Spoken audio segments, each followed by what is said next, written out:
Episode 9 is set to conclude both the Skywalker saga and the sequel trilogy itself by writer and director J.J. Abrams. This is Mike Zero. If you guys are new to the channel, do make sure to subscribe to see future Star Wars content. Now, one thing that a lot of people, including myself, are really looking forward to seeing in this movie is exactly how J.J. Abrams is going to treat the character of both Luke and Kylo Ren that'll truly resonate with fans. Now, these past couple of weeks or so, we've been learning a whole lot more about this film when it comes to some of the set leaks, the set designs, the concept art and storyboard descriptions, etc. One of which has all to do with Luke Skywalker and Kylo Ren, and the opening sequence of the movie. Specifically, a description of Kylo Ren and his knights walking down a narrow hallway into a large hangar bay full of new starfighter designs and weapons. Many new stormtroopers are walking and running around from what seems to be the beginning of a space battle. In the distance, a large hangar bay is seen, with large billboard-like size holograms of Luke Skywalker propaganda is seen. Luke appears to be young on all the pieces of the holograms, one of which reads, "The defeat of Skywalker," written in Arabic, and another showing a hologram of the Death Star explosion, with Arabic writing reading, "He's responsible."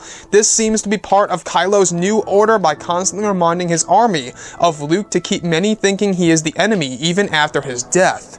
So I really want to go over a couple of parts about one of the opening sequences here involving Episode 9. Now, you guys may not recall, but this was an original idea by Abrams for Star Wars Episode 7, The Force Awakens, that never made it to the final cut of the movie. You guys may have heard about this. It was a huge story a couple of years ago that there was going to be a scene in the film that would go over Snoke and Kylo Ren and the whole entire interior of the First Order base itself, showing us all of these different messages to their troopers and whatnot about the character of Luke Skywalker.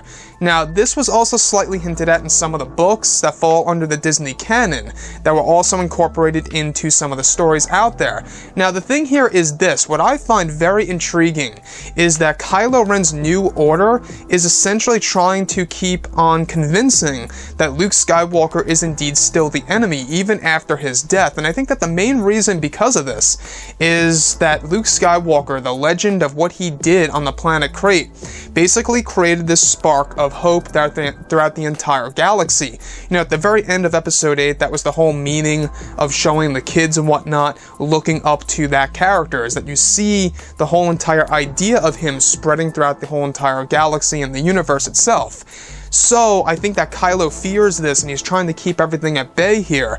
Now, he's walking with the Knights, so this indicates that we will see the Knights of Ren early on in this movie. I think what J.J. Abrams is trying to do here is he's really trying to just let the fans know immediately that the Knights are going to be a part of this movie from the very start. And that's exactly why they will be a part of the opening sequence in Episode 9.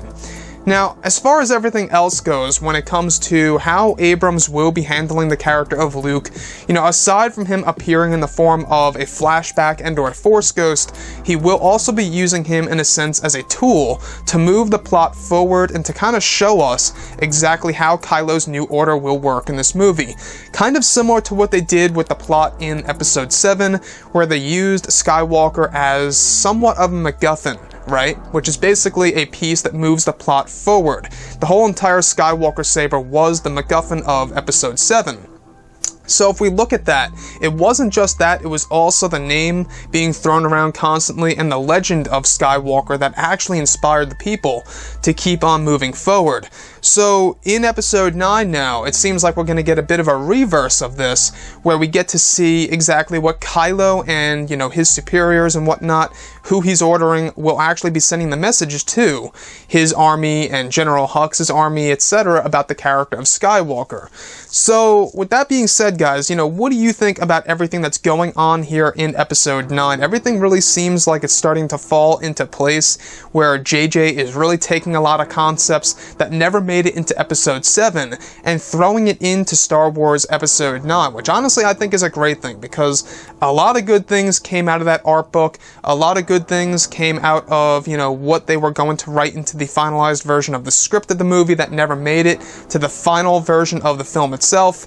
So a lot of those older ideas by JJ and crew from Episode 7 are going to make their way into Episode 9, which honestly is one big reason as to why I'm excited about this movie. Anyways, guys, guys drop a comment below. Let me know what you think about all of this in the comments. And if you guys did enjoy the content for today, do make sure to drop a thumbs up on this video to support the channel. I thank you all so very much for the kind support, and I'll catch you guys next time.